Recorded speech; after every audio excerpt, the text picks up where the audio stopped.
Good morning, guys. Good morning. Good morning, UAE. Good morning, Philippines. So I'm back, your friendly neighborhood biyahigan, JB Evol. So, morning news update tayo. Konting news update, konting kwentuhan. So, I'm gonna share you guys some news around UAE, what's happening, and I'll try my best para mag-share din sa inyo ng news about the Philippines itself. So, good morning sa lahat.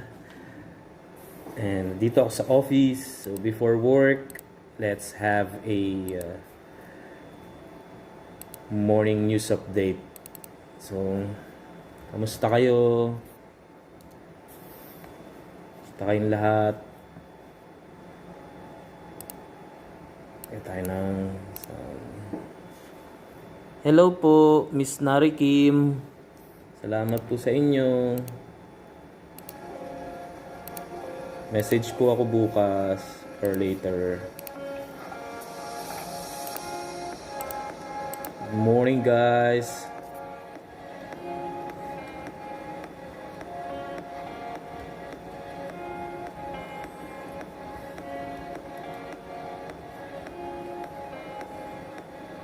So, kinig-kinig muna tayo ng ano.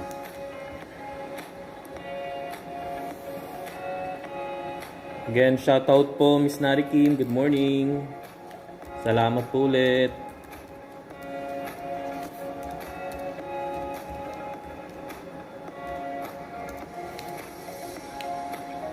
So sabi ko guys, no, I'll try ko na everyday mag morning news update. So para lang magkaroon kayo ng idea or ma-heads up lang kayo, and then at the same time may napapakinggan kayo sa live stream ko. So kesa tayo mag-silent live stream, maganda na yung may napakikinggan kahit pa paano. Hindi ko lang, dapat doon yata ako sa ano. Pero next time doon ako sa ano para maganda yung view.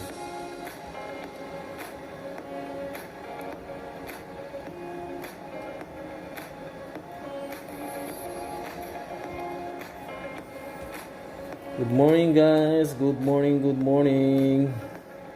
So morning news muna tayo.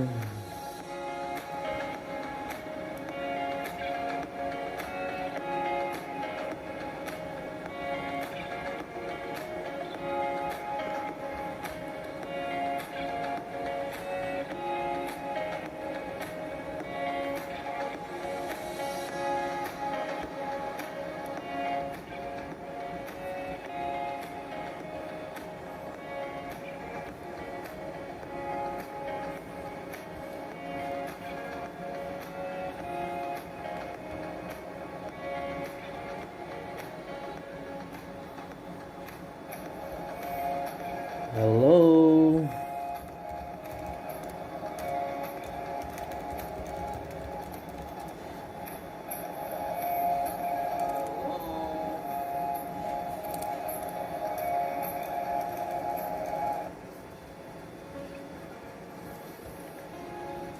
Okay guys, UAE muna tayo. So testing shots in kids is next step in vaccine hunt. So I guess next step nila is to give a vaccine to kids. So the global hunt for a COVID-19 vaccines for kids is only just beginning. Oh, sorry. This is for sa US, I think. Sorry, so sa US, mag-start na silang mag-try magbigay ng vaccine pag na-approve dun sa mga bata. So the last week, Pfizer Incorporated received permission to test its vaccine in US kids as young as 12. So correction po sa US po yung magbibigay ng vaccine sa mga bata. So start na sila mag-test na magbigay ng vaccine sa mga kids. So, sa US po yan.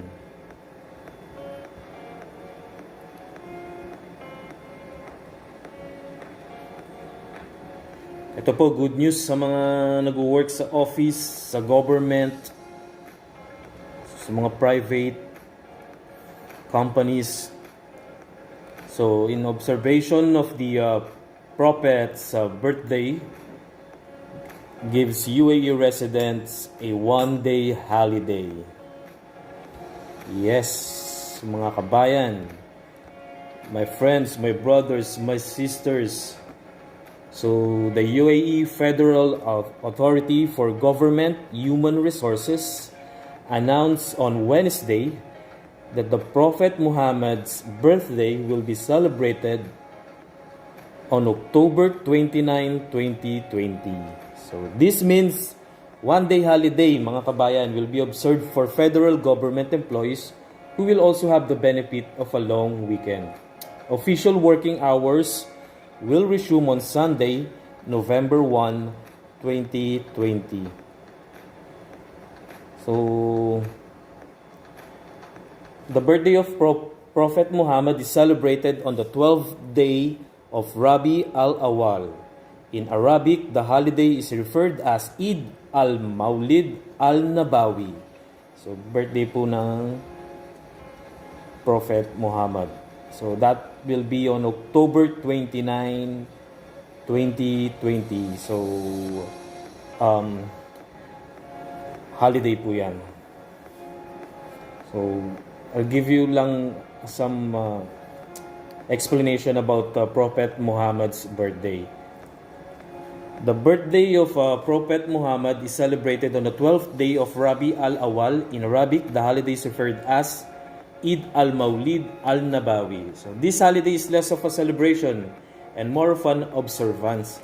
So, in-encourage po lahat ng Muslim to spend the day connecting with God spiritually by either fasting or reading the Quran. Muslim commemorates the anniversary of the birth of the Messenger of God. So, yan po. So, heads up. Prophet Muhammad was born in Mecca, Saudi Arabia, in the year 570 AED or 570 AD of the Gregorian calendar. The precise Gregorian date of his birth is unclear. However, Muslims observe Muhammad's birthday on the 12th day of the Islamic month of Rabi al-Awwal, which is the third month of the Islamic year. So, magbe-birthday na po si Prophet Muhammad. Again, holiday po sa October 29 dahil po birthday ni Prophet Muhammad. So, some info lang, no? In Islam, Prophet Muhammad is believed to have been a descendant of Prophet Ismail. So, Isaac and Ismail were the two sons of Prophet Ibrahim. By the time of his sixth birth, Prophet Muhammad was orphaned and was raised by uncle Abu Talib and his grandfather Abdul Muttalib. So it wasn't until the Prophet turned 40 that he was told by the angel Gabriel that he was a prophet of the Lord. So over the next 20 years, he was preaching Islam and spread the word of the Quran. So yan po si Prophet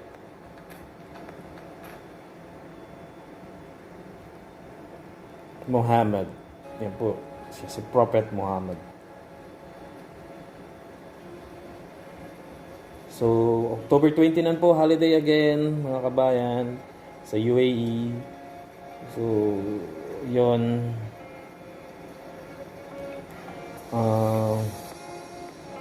Tayo ay walang pasok.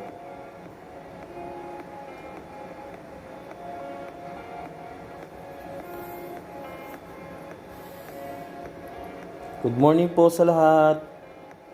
Morning po sa mga nanonood dyan sa aking character na Archangel ba yan? Si Archangel yata yun. So, mas cute pa siya tignan kasi sa akin.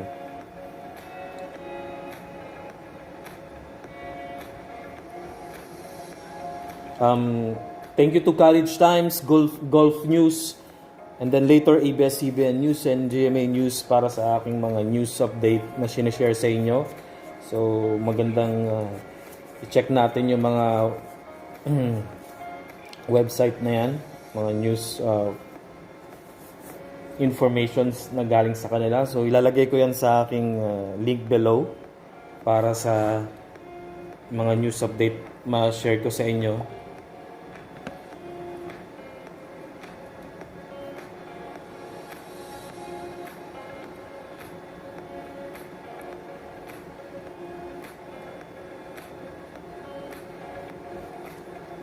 Morning sa inyo lahat.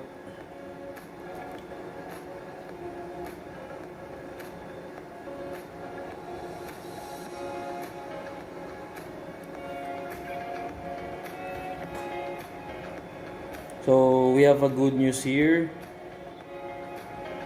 So investors find UAE more attractive than US and Europe. So we don't have anything against US and Europe, but investors said UAE is more attractive than US and Europe. So investors prioritize yield in their portfolios with 61% aiming to get more yield in the next 6 months. So unti-unti na po tayong makakabangon dito sa UAE, hopefully mas mabilis. And well, the government is doing their best para mas mapabilis yung recovery ng economy. So His Excellency, the ruler of Dubai, and the Vice President of UAE, so ginagawa po nila lahat yung kanilang makakaya. So again, a large majority of UAE investors surveyed by a leading global wealth manager are considering adjusting their portfolios in anticipation of the US election. According to a new investor sentiment study by UBS, while 87% of investors in the UAE consider adjustment to their portfolios prior to the US election, globally, only 72% of investors are pondering such a shift. Among those surveyed, 83% consider the UAE as an attractive region for investment opportunities, followed by the US, 68%, and the Europe, 68% also. Most respondents based in the UAE would consider investing in 5G networks, hedge funds, and a green recovery over the next 6 months. So yon, mga kababayan ko, brothers and sisters. So as per the investors, so mas maganda yung mag-invest dito sa UAE. So again, 83% consider the UAE as an attractive region for investment, followed by the US 68% and the Europe same as 68%. Interesting.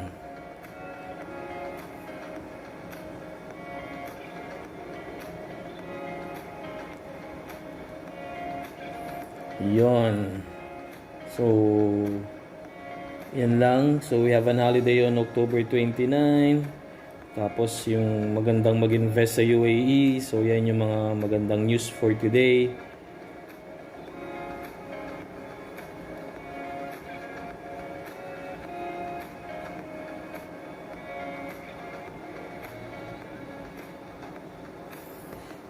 Okay, medyo konti lang yung magandang news ngayon sa UAE. So lipat tayo sa Philippines.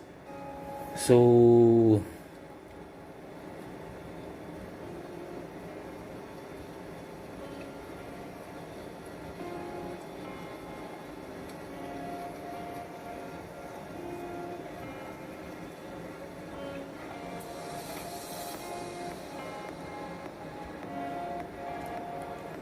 Baguio to proceed with Luzon reopening despite high critical care level.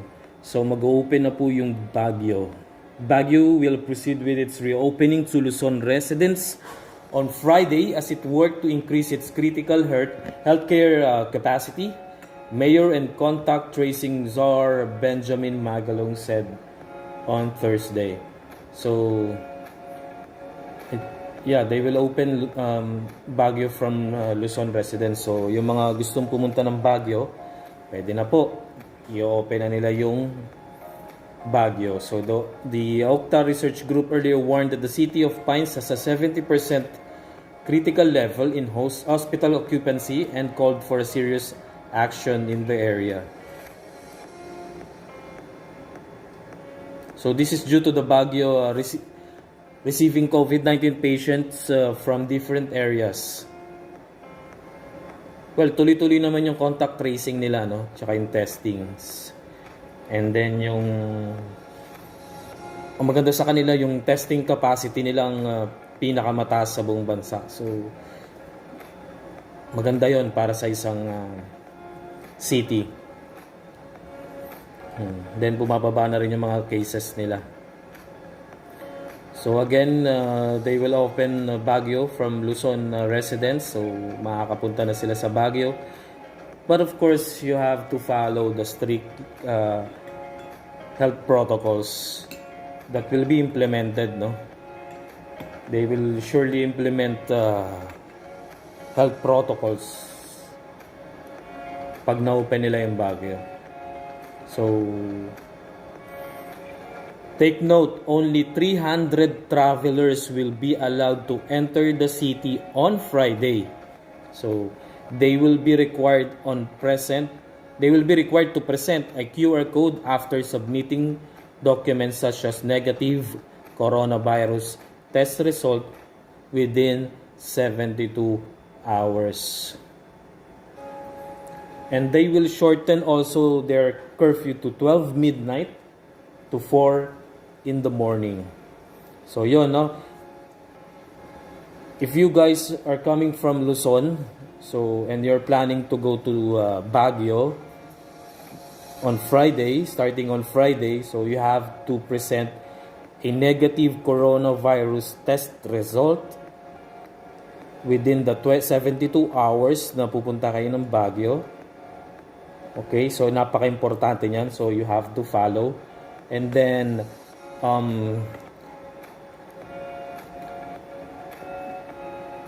meron silang curfew ng 12 midnight to 4 a.m. So follow natin yung curfew. So, ingat-ingat pa din po tayo. Although open na halos open na yung mga tourist spots sa Philippines. Medyo mas maluwag ng makabiyahe. So isipin pa rin natin, no? Stay safe pa rin tayo pag tayo ay pupunta ng mga iba't ibang lugar sa Pilipinas.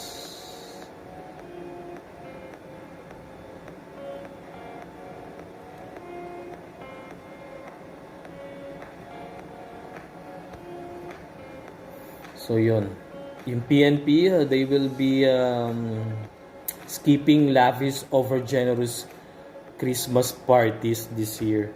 So yung PNP natin ay skip muna nila yung mga Christmas party nilang magagarbo. So the Philippine National Police is skipping all forms of lavish and over generous Christmas parties in all units and offices, including social clubs and sectoral organizations among PNP personnel. So, sabi yan ng spokesman. So, shoutout again, Carriage Times, Gulf News, ABS-CBN News, and GMA News para sa aking mga news update na sinishare sa inyo ngayong araw. So, in a statement by PNP Chief General Camilo Cascolan, this would show the PNP's sincere responsiveness and sensitivity to the plight of Filipinos affected by the COVID-19 pandemic. So, iwas po sila sa mga lavish and over-generous Christmas parties this year. So, maganda naman, dapat lang kasi maging naman tayo sa mga kababayan nating naghihirap na dahil sa pandemic, tapos kayo magsasaya kayo sa Christmas party. So may news tayo galing kay Pope Francis. Pope Francis, same-sex couples should be covered by civil union laws. Ba?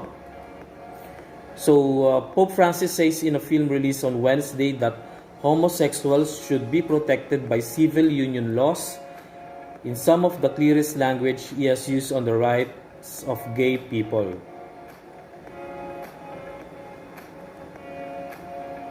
He said, homosexual people have a right to be in a family. They are children of God and have a right to a family. Nobody should be thrown out or made miserable over it. So, wow, ha?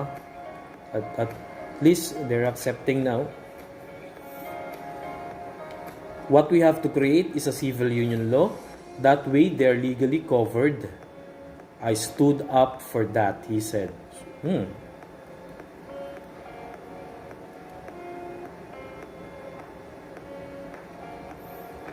Okay, good news.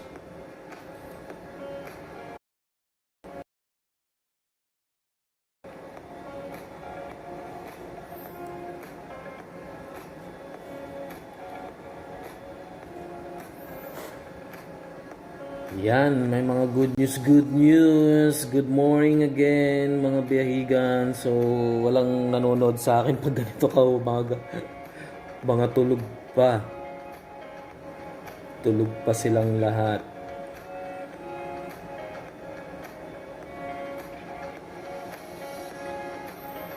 Yung iba nasa biyahe, walang internet. Yung iba ay ewan ko nasan sila. So, pero salamat po sa mga bumibisita sa aking live. So, siguro next time live ako, ano na tayo, lapag-lapagan na yan. Pero tuwing morning, news updates lang muna po tayo. By 8:30, may mga dumarating na tao dito sa office, so hindi na ako makapag-live. So, 1 hour lang naman ako nagla-live, mga biyahigan. So, tandaan po natin yung news ngayon, no?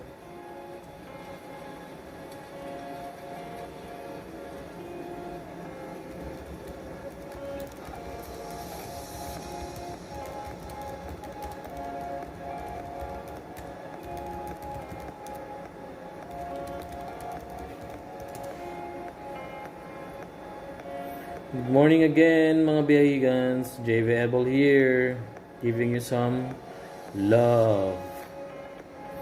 News update.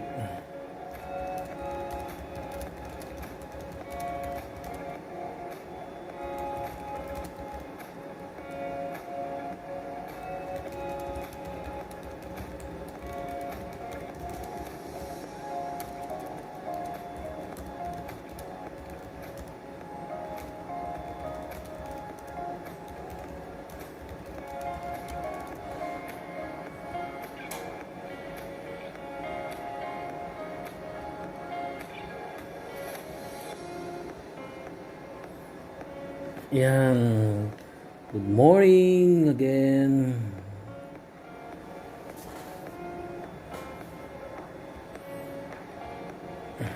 Diba meron tayong Carol Banawa finishes bachelor's degree in nursing before 40. So, tama naman siya, no?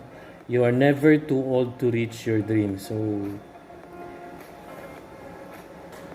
sabi nila sa love, age doesn't matter. So, sa mga dreams din, age doesn't matter. So, kahit matanda ka na, you can reach your dreams pa rin. As long as you're doing good, you're doing everything you could para ma-reach mo yung dreams na yun. So, tulad ko, kailan ako late na, tsaka pa ako nag-start mag-YouTube channel. So, let's see kung saan tayo dadali na itong YouTube channel na to. So, I hope ma-monetize na soon.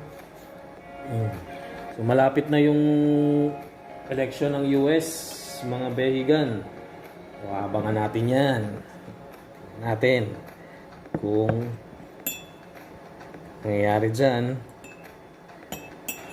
Kaso Biden ako Joe Biden ako kasi Obama ako So, I'll go for Joe Biden. Sorry sa mga friends ko na Trump, pero kanya-kanya naman tayo, no? So, Joe Biden ako.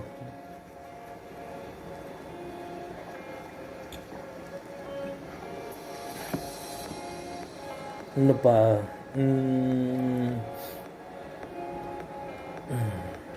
So, si Pepito, yung typhoon sa atin ay palabas na ng bansa. Good news. At least, malabas na po ng bansa si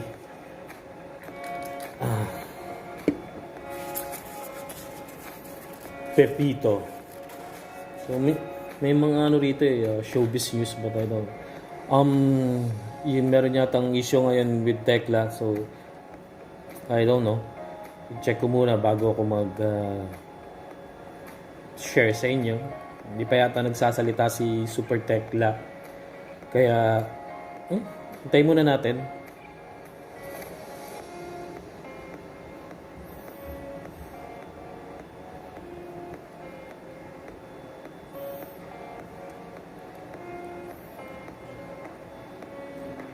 So tomorrow weekend, wala kaming pasok, and Saturday, so I'll try to share with you guys news again every morning.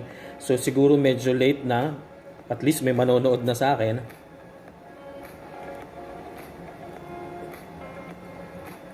Kasi late naman na ako magigising.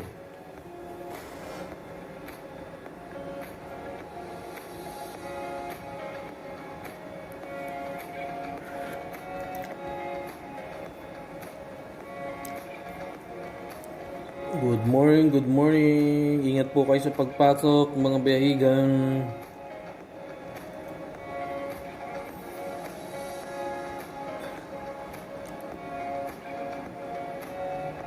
Oh, we have a good news here, no?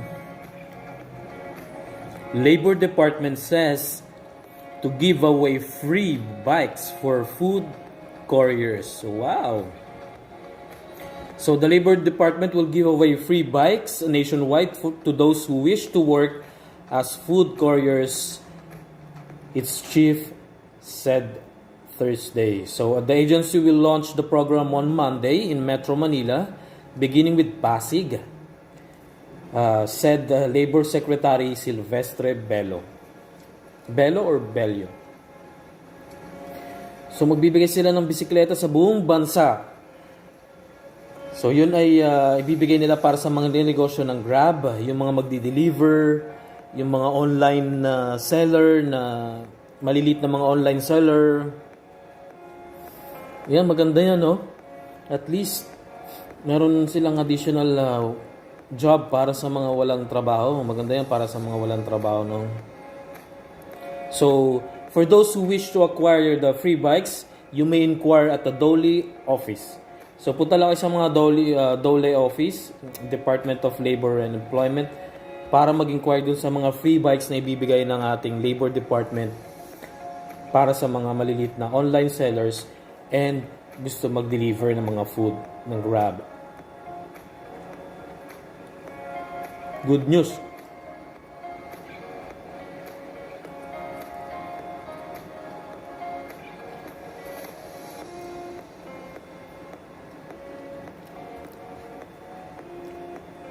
So, ito pa isa. Bilang ng papapasuking pasahero sa NAIA babawasan. So, they will be lessen some of the passengers in the airport. Yung mga papasok, yung mag-enter ng airport, so babawasan nila yung allowed.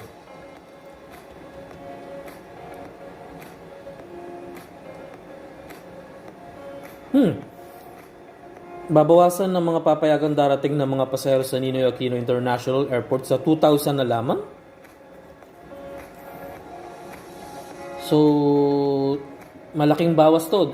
Actually, from 4,000 to 6,000 every day na dumarating sa Ninoy Aquino International Airport, babawasin nila ng 2,000 lamang. So, this is in related to yung pagsamantalang pag-stop ng Philippine Red Cross sa pagproseso at pag-supply ng RT-PCR test kits o swab test. So kaya nila babawasan dahil nag-stop nga yung Red Cross, Philippine Red Cross, sa pagproseso at pagsupply ng mga PCR test kits o swab test kits dahil hindi pa sila nababayaran ng PhilHealth. So PhilHealth, sana po bayaran nyo na yung Philippine Red Cross kasi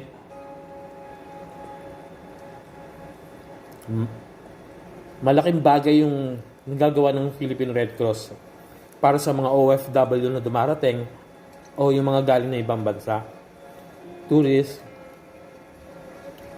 So 900 million pesos ang utang ng PhilHealth sa Red Cross. So please, PhilHealth, bayad din pag may time.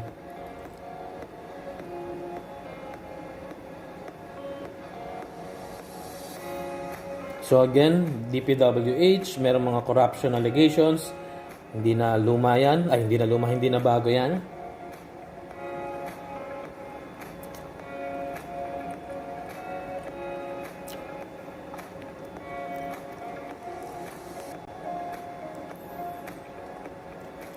Hindi na bago yung DPWH ay may allegation ng corruption.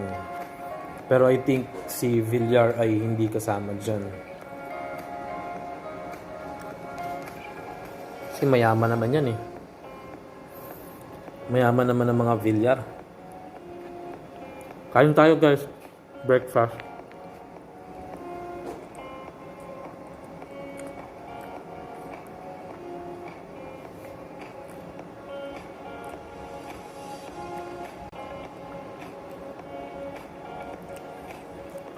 So guys, reminders ulit, no? October 29 ay holiday. So yon, sa US, mag-start na sila magbigay ng shots ng testing vaccine sa mga kids. Ayan, yung mga kahapon yung paano pumasok ng Abu Dhabi yung aking shinare, no? So ngayon may share ako.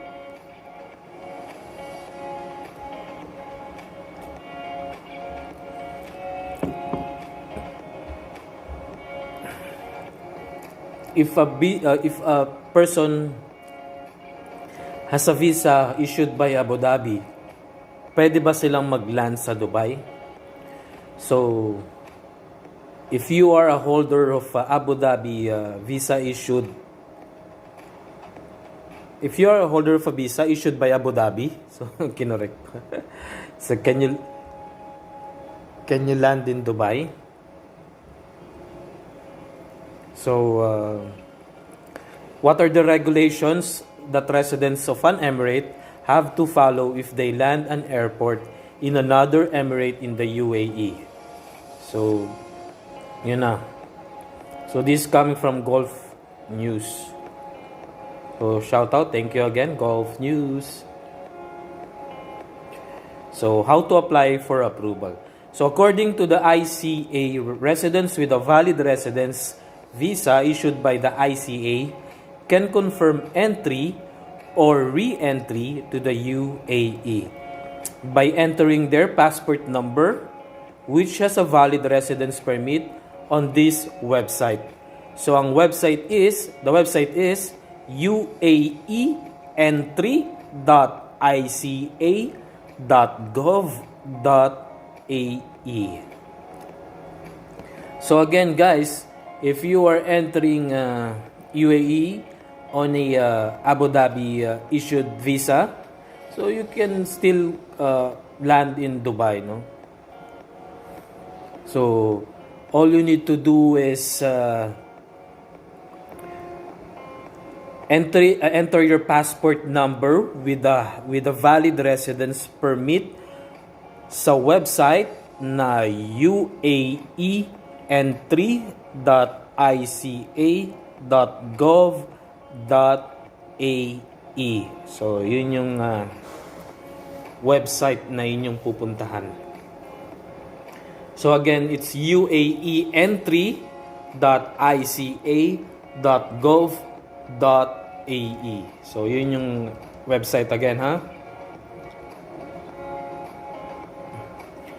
Arriving in the UAE after more than 6 months outside the country. So on July 10, 2020, the UAE Cabinet approved several amendments to rules for visas and Emirates ID, which were made during the peak of COVID-19 and announced the resumption of normalcy in the function of the ICA. So according to the amendments, ICA would grant expatriate residents who are outside the UAE and whose residence visa expired after March 1, 2020, or who have been staying outside the UAE for more than 6 months, a specific period to return to the UAE from the date of the opening of the airspace between the UAE and the country of their present residence. So this period would be determined by ICA. So by applying for the approval request on the ICA website, the residents would be able to confirm if they are allowed to re-entry. So we have to check with the ICA kung allowed na kayo or allowed pa kayong bumalik after 6 months of being away from UAE.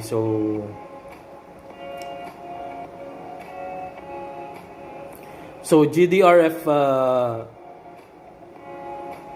confirmed that residents who have been outside the UAE for over 6 months can return after applying for a GDRFA approval. So, well, apply lang kayo sa GDRFA, no? Para makabalik kayo kung kayo 6 months nang nasa labas ng UAE. Pero may visa pa kayo. So, I'll give you guys an update for latest guidelines for arriving at Dubai Airport.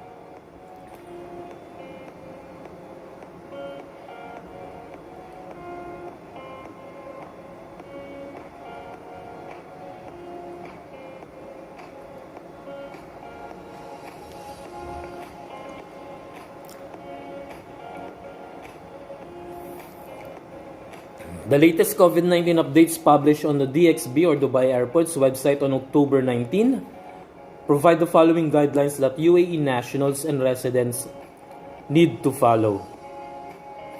So all UAE residents holding a valid residency visa must carry out a COVID-19 RT-PCR test before arriving into DXB no more than 96 hours before their scheduled flight departure time at an officially recognized testing center. So, within 96 hours dapat yung RT-PCR test mo bago ka dumating ng DXB.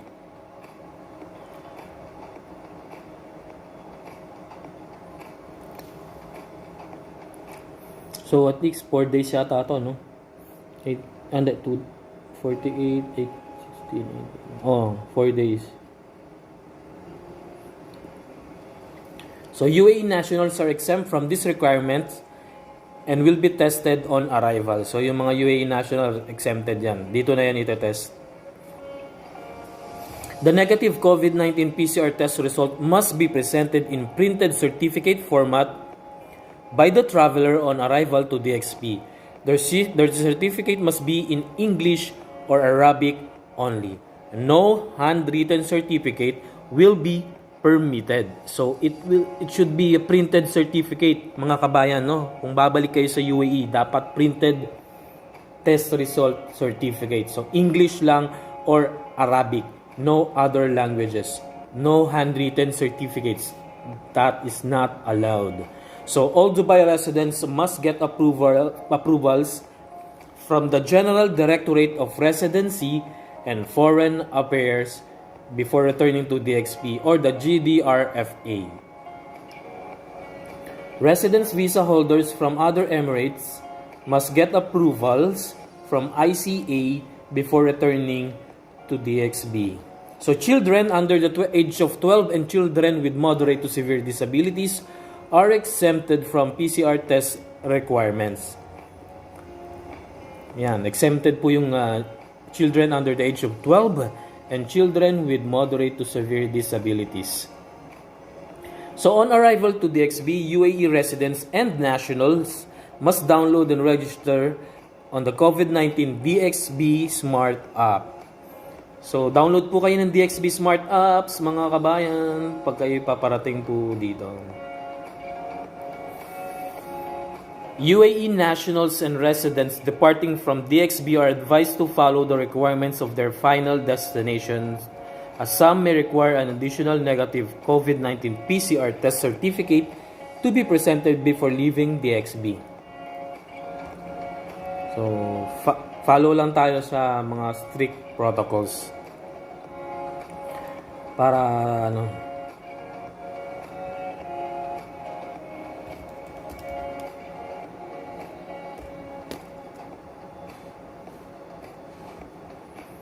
yan. So, guys, follow pa rin tayo ng mga strict protocols, no?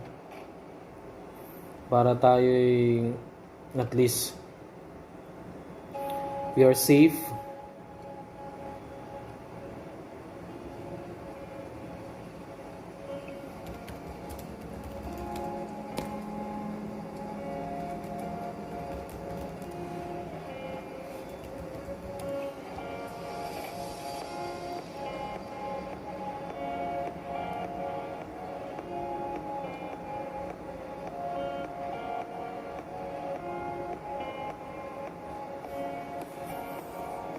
Good morning sa mga nanonood at sa mga hindi nanonood. Good morning.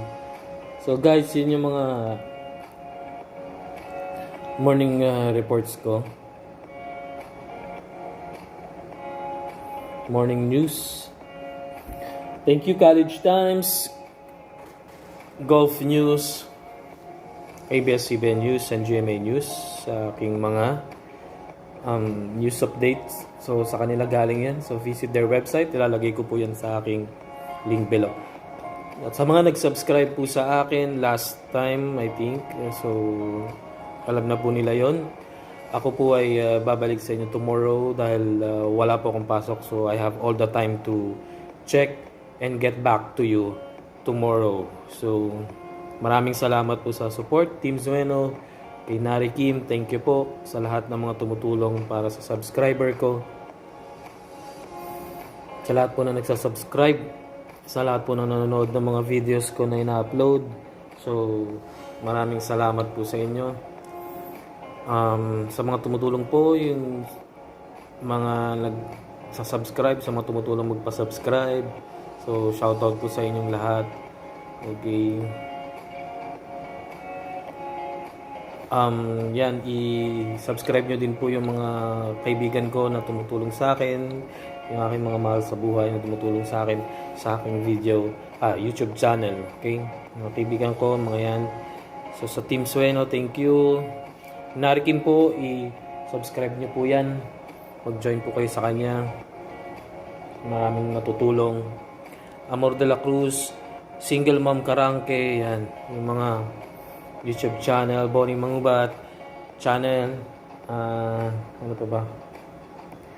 Kay Amboy, Zian Amboy channel. So, lalagay ko po yung mga link dyan sa baba sa mga susunod na araw. So, shoutout po sa inyong lahat. Tulong sa mga admins and founders ng Team Sueno, yung aking kaysa isang team na sinalihan. So, maganda yung pamamalakad nila. So, salamat.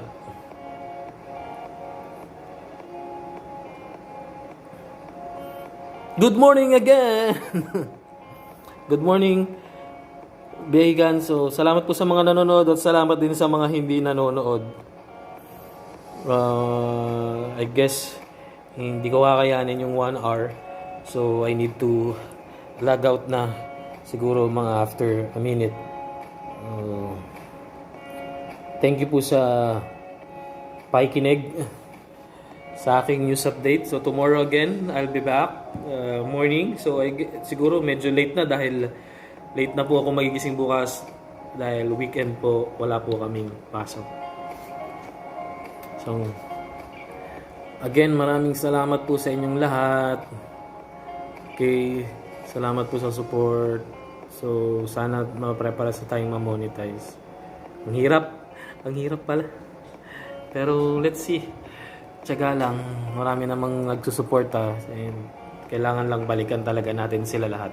Okay? Spread love. Stay safe and God bless us all. Waalaikumsalam, Behigans. Keep safe. Till next time. Thank you.